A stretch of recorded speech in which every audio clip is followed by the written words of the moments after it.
大家好，我是小美。今天用西红柿海鲜菇分享美食。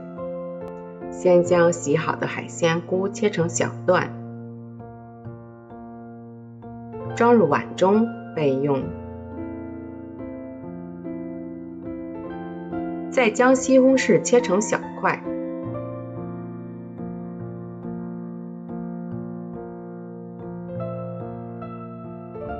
装入碗中。再把葱白切末，装入碗中备用。葱叶切成小段，装入碗中。再准备2勺番茄酱，1勺白糖。碗中打入3个鸡蛋，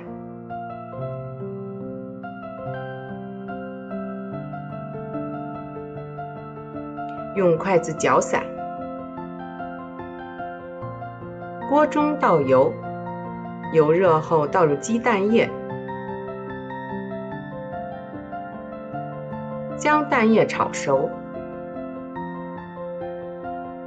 然后盛出备用。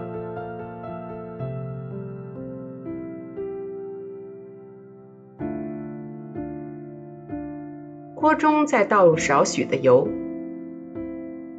放入葱白末，再加入西红柿，炒出西红柿汁，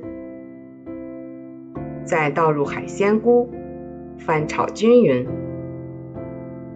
然后加入番茄酱，少量的清水，翻炒均匀。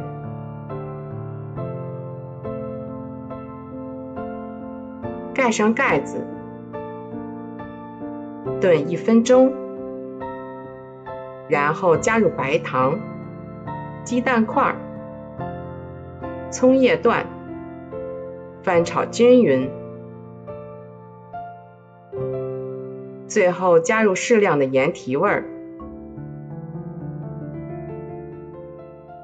翻炒均匀就可以出锅了。